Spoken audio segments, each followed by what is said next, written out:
الحمد لله وكفى وسلام على عباده الذين اصطفى أما بعد أعوذ بالله من الشيطان الرجيم بسم الله الرحمن الرحيم ومن يوق شح نفسه فأولئك هم المفلحون سبحان ربك رب العزة عما يصفون وسلام على المرسلين والحمد لله رب العالمين اللهم صل على سيدنا محمد وعلى آل سيدنا محمد وبارك وسلم اللهم صل على سيدنا محمد وعلى آل سيدنا محمد وبارك وسلم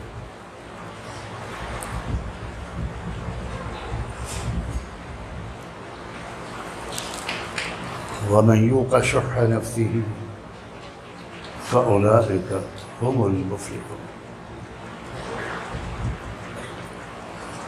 جو شخص بچا لیا جائے شح النفس سے، جو لوگ بچا لیے جائیں، یہی اور صرف یہی لوگ کامیاب ہوں گے۔ فَأُولَٰئِكَ هُمُ الْمُفْلِحُونَ۔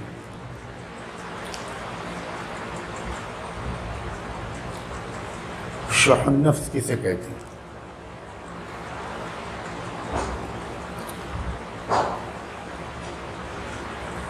شح عربی زبان میں کنجوسی اور بخل کو کہتے ہیں۔ اگر صرف لفظ شح بولا جائے تو عام طور پر اس سے مراد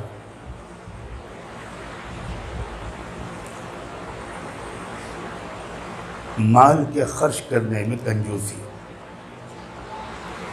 بخل کی عادت۔ لیکن جب شح النفس بولا جاتا ہے تو اس سے مراد انسان کی یہ کمزوری یا کچھ انسانوں کی یہ بری عادت ہوتی ہے کہ وہ اپنی ہی بات منوانا چاہتے ہیں۔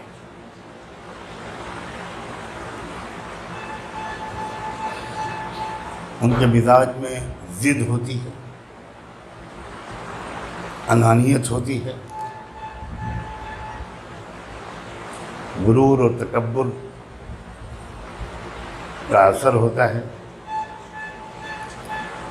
اور ان کا مزاج یہ ہوتا ہے کہ بس جو میں کہوں وہ ہونا چاہیے۔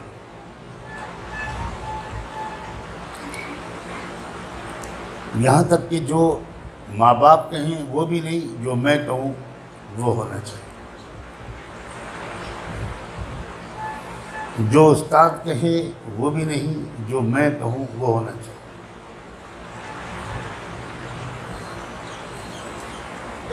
ایسے لوگ بہت پریشانی میں زندگی گزارتے ہیں۔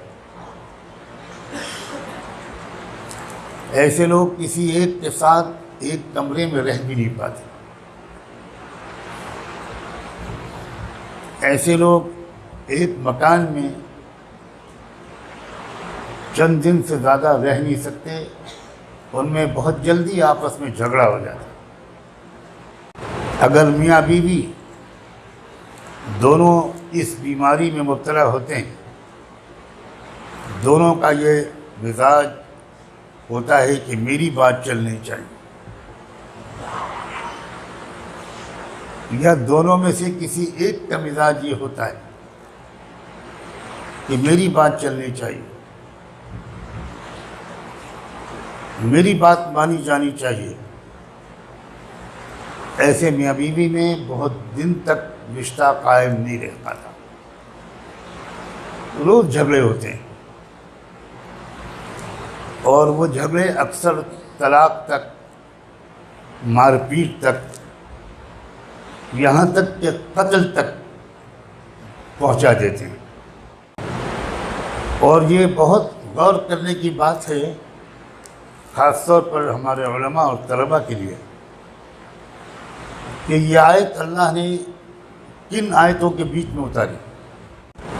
عجیب و غریب بات یہ ہے کہ وہ آیتیں جن میں گھریلو زندگی کے احکام اللہ نے دیے ہیں، جن میں نکاح اور طلاق کے احکام دیے ہیں، ان آیتوں کے بیچ میں اچانک اللہ نے یہ فرمایا وَمَن يُوقَ شُحَّ نَفْسِهِ فَأُولَٰئِكَ هُمُ الْمُفْلِحُونَ۔ اس کا صاف مطلب یہ ہے کہ اگر میاں بیوی یا دونوں میں سے کسی ایک کے اندر یہ کمزوری رہ گئی کہ میری بات مانی جانی چاہیے،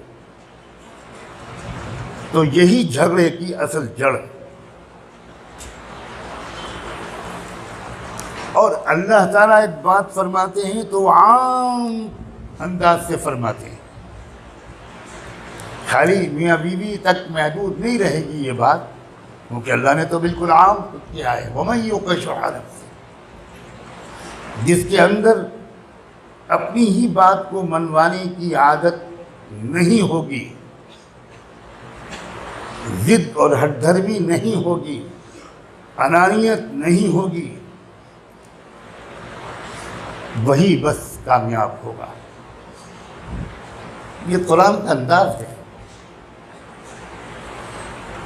اسی لیے اپنے نفس کی ان بیماریوں کو دور کرنے کی کوشش کرنا اور علاج کرنا،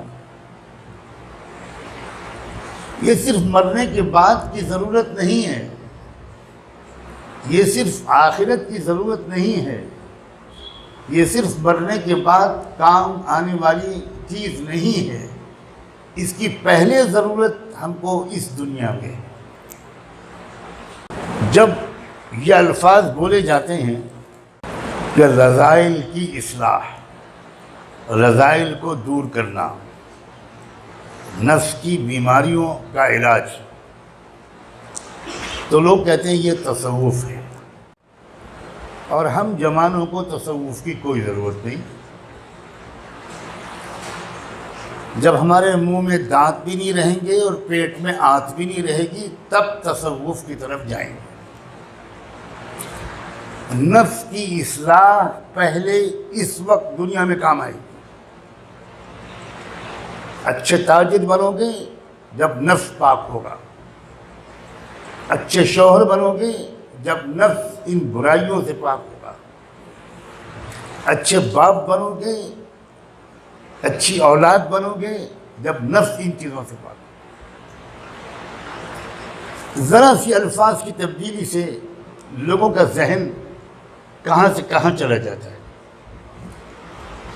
جہاں کسی نے بولا کہ رذائل کی اصلاح، تو آدمی اپنے پڑوس سے پوچھتا ہے کہ حضرت نقشبندی سلسلے کے ہیں یا چشتی سلسلے کے۔ اور جہاں میرے جیسے انداز سے کسی نے کہا ہر دھرمی سے دور رہنا، ضد نہ کرنا، اپنی ہی بات منوانے کا مزاج نہ ہونا، لوگ کہتے ہیں یہ مولانا بڑے ماڈرن ہیں، یہ تو آج کل کی زبان میں بات کرتے ہیں۔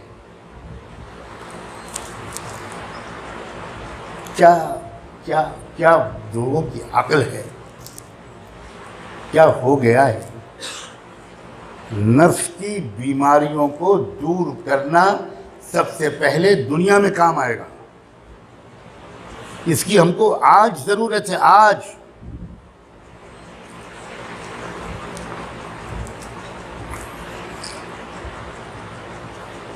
شح النفس کی بیماری آج کل بہت عام ہے، شاید 99% لوگوں کا مزاج یہ ہے کہ میری بات مانی جانی چاہیے۔ دو عورتیں ایک دوسرے کے ساتھ ایک روم شیئر نہیں کر پاتی، دو مرد ایک دوسرے کے ساتھ ایک روم شیئر نہیں کر پاتے۔ ذرا ذرا سی بات پر جھگڑا ہوتا ہے۔ اگر انسان کا مزاج بالکل سادہ، سمپل، ہمبل، کوآپریٹو، پازیٹیو، مثبت بن جائے تو ایسا انسان گلاب کے پھول کی طرح ہر جگہ خوشبو پھیلاتا ہے۔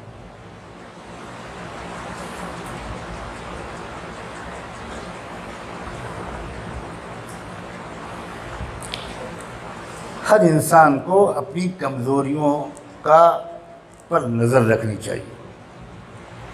ہر ایک کے اندر کچھ کمزوریاں ہوتی ہیں، سب کے اندر ایک سی کمزوری نہیں ہوتی۔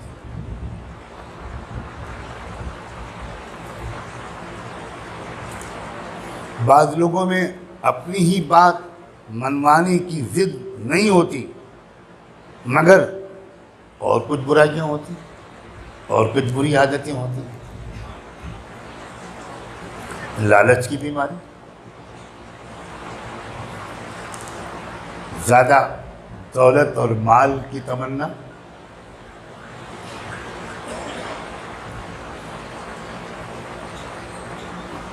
آنکھوں کا، زبان کا، کان کا غلط استعمال،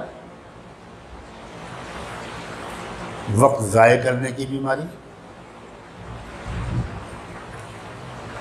بدگمانی کی بیماری،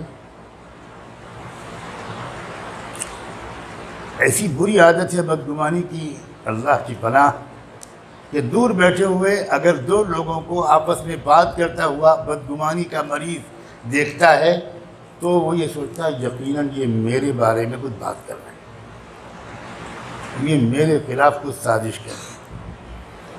اور کوئی دور بیٹھا ہوا ہنس پڑا، ہنستا ہوا نظر آیا، ہو سکتا ہے اس کو اپنی بیوی یاد آ گئی ہو اس لیے ہنس رہا ہو سکتا ہے اس کو اپنا خود ولیمہ یاد آ گیا ہو تو ہنس رہا ہو، مگر دور سے دیکھنے والا بدگمانی کا مریض، اچھا یہ مجھ پر ہنس رہا ہے، اچھا میں بھی پٹھان کی اولاد، بتاؤں گا۔ یہ بدگمانی والا ہر وقت بدگمانی۔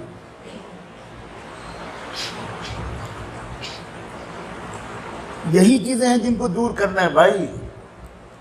ایک اچھا انسان، خوش اخلاق، مسکراتا ہوا، اپنی دنیا میں مست، لا تتمنوا ما فضل اللہ به بعضکم علی بعض، کیا اللہ نے سکھائی باتیں؟ ارے بابا، اللہ کسی کو کچھ دے، کسی کو زیادہ دے، کم دے، اس طرف مت دیکھو۔ کیا جنت کا مزہ دنیا میں لوٹتا ہے وہ آدمی جس کو قناعت نصیب ہوتی ہے۔ قناعت کسے کہتے ہیں؟ جو ملا ہے بس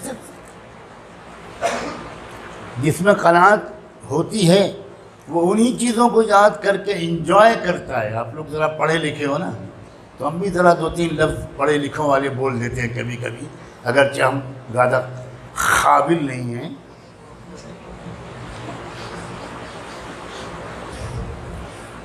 ماشاءاللہ انگریزی بولنے والا زیادہ پڑھا لکھا مانا جاتا ہے۔ آج کل کا تو فیشن یہ ہے کہ کسی نے کسی کو انگریزی میں گالی دی تو اس نے کہا تھینک یو ویری مچ۔ کم سے کم آپ نے مجھ کو اس قابل تو سمجھا کہ آپ انگریزی میں مجھے گالی دے رہے ہیں۔ اگر راشٹر بھاشا میں گالی دیتے تو گڑبڑ تھی، مگر ماشاءاللہ کیا احسان ہے آپ کا۔ تو آپ لوگ کچھ اسی قبیل کے بنتے جا رہے ہو، دیکھ رہا ہوں میں۔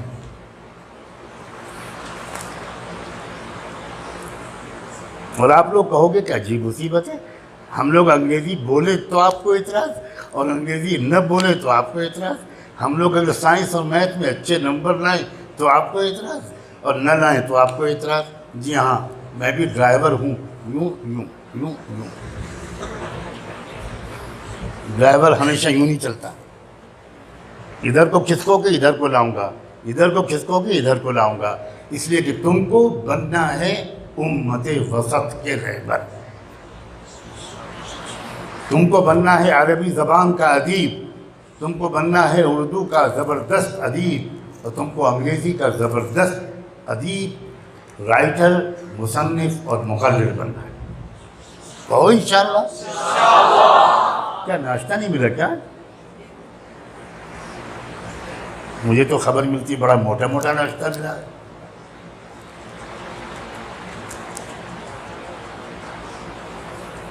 اللہ کے بندوں، شح النفس کیا قرآن کا اعجاز ہے! کیا کیسے کوئی تشریح کرے قرآن؟ احکام بیان ہو رہے ہیں طلاق اور نکاح پہ، اور بیچ میں وَمَن یُوقَ شُحَّ نَفْسِهِ۔ یہی فرق ہے قرآن میں اور فقہ کی کتاب میں، یہی فرق ہے قرآن میں اور قانون کی کتاب میں۔ قانون کی کتاب میں قانون ہوتا ہے، تربیت نہیں ہوتی، اور انسان کی تربیت صرف قانون سے نہیں ہوتی۔ قانون تو وہاں کام آتا ہے جہاں انسان غیر قانونی کام کرتا ہے، غیر اخلاقی کام کرتا ہے۔ اور قرآن کیا ہے؟ قانون کی کتاب بھی ہے، اور تربیت کی کتاب بھی ہے، اور ہدایت کی کتاب بھی ہے، اور اصلاح کی کتاب بھی ہے۔ تو یہی قرآن کا حسن ہے کہ زندگی کا سلیقہ سکھانے والی کتاب ہے قرآن، اور اس کا بہترین نمونہ سیدنا محمد الرسول اللہ۔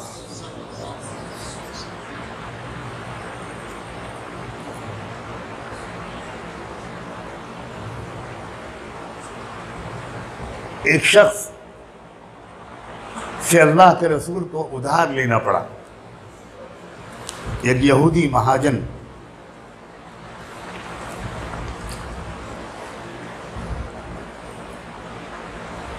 اور ایک ٹائم حضور نے فرمایا میں اس وقت تک یہ ادھار واپس کر دوں، لیکن اللہ کے رسول صلی اللہ علیہ وسلم اس وقت تک ادھار واپس نہیں کر پائے۔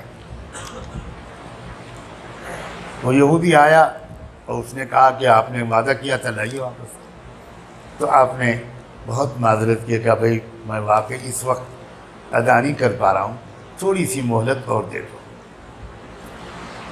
اس یہودی کو موقع مل گیا، اس نے بکنا شروع کیا۔ اس نے کہا کہ خاندان ہی تمہارا غدار اور بے وفا اور جھوٹا ہے۔ سیدھے خاندان کو برا بھلا کہنا شروع کیا۔ سیدنا عمر رضی اللہ عنہ پاس کھڑے ہوئے تھے۔ حضرت عمر برداشت کر سکتے تھے؟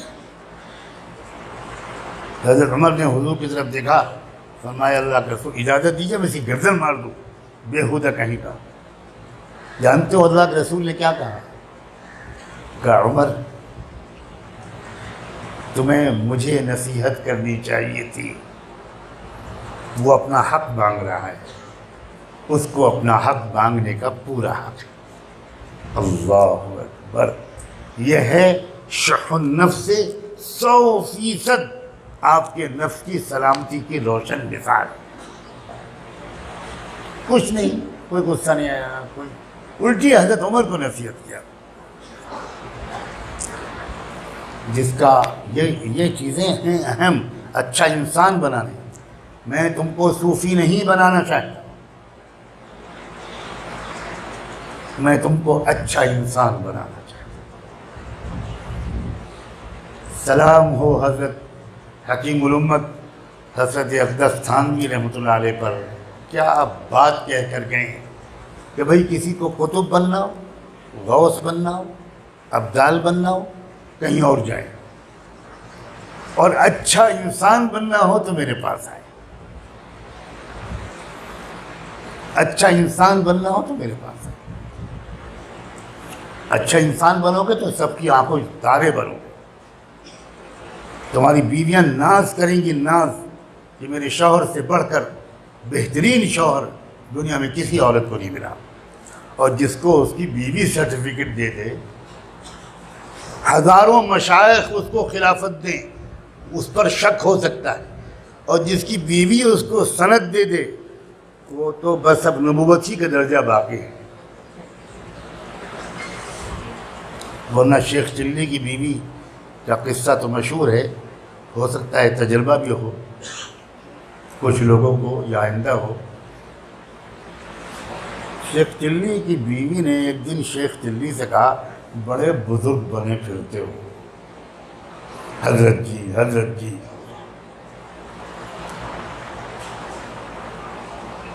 آج میں نے بزرگ دیکھا ہے اللہ کا ولی۔ تو انہوں نے پوچھا کس کو دیکھ لیا بیگم؟ تو ان کا ایک بزرگ تھے جو میرے مکان کے اوپر سے اڑتے ہوئے جا رہے تھے۔ ولی ایسے ہوتے ہیں، کہنے لگے عقل کی اندھی میں ہی تو تھا۔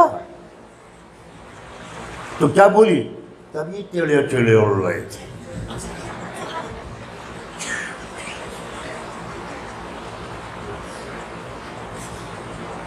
جس کی بیوی اس کو سند دے دینا، اسے کسی کی خلافت کی شاید ضرورت ہی نہیں،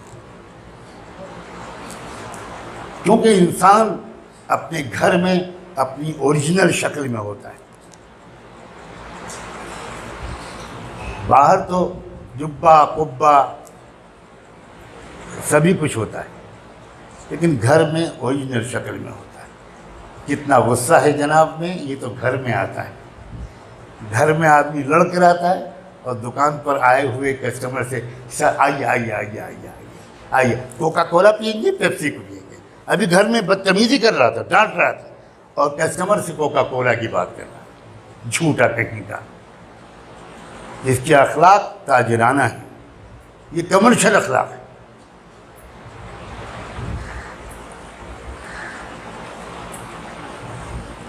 اپنے اندر خوبیاں پیدا کرو، یہی وقت ہے۔ اپنی کمزوریوں کو خود ٹٹولو اور اس کا علاج کسی سے پوچھو، اور جو بتایا جائے وہ کرو۔ صرف سننے سے کام نہیں چلے گا۔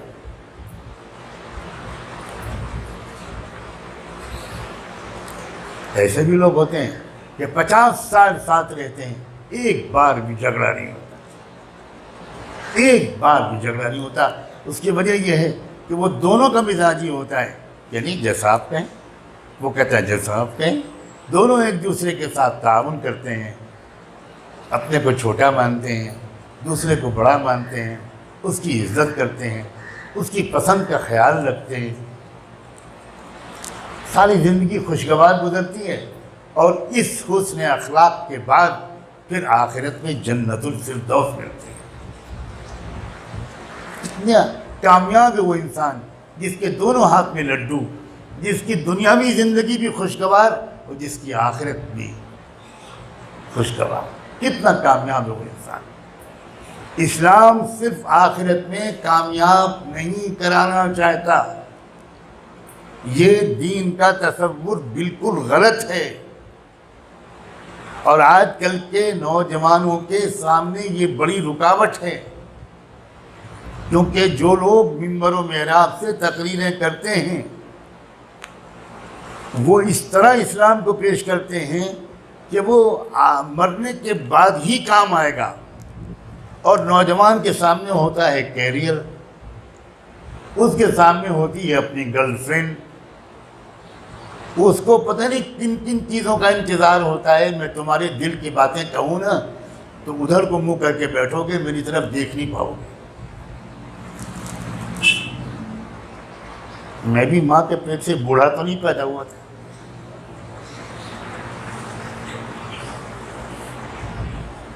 میں بھی اسی عمر سے گزرا ہوں جس سے تم گزر رہے ہو۔ فرق شاید یہ ہو کہ مجھے شاندار نگرانی اور بہترین تربیت اور خوبصورت ترین ماحول مل گیا تھا جس میں میرا کوئی کمال نہیں ہے۔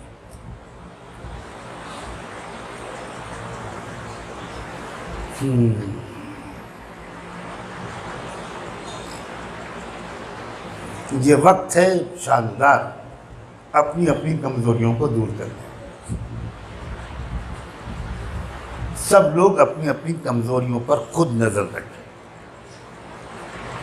بل الانسان علی نفسہ بصیرہ، اللہ کہتا ہے انسان سب سے زیادہ اپنے آپ کو جانتا ہے۔ وَلَوْ أَلْقَى مَعَاذِيرَهْ، چاہے ہزار بہانے بازی کرے۔